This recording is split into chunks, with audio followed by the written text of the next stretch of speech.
Nakagapos na ang mga kamay ni Maricar at segundo na lang ang hinihintay para sunugin siya ng kanyang mga kapitbahay.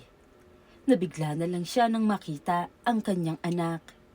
Agad namang nagpalit ng anyo si Maricar kaya nakawala ito sa pagkakagapos.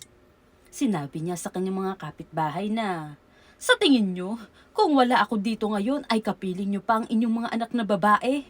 Mga wala kayong mga utang na loob. Ang mabuti sa inyo ay pasnangin."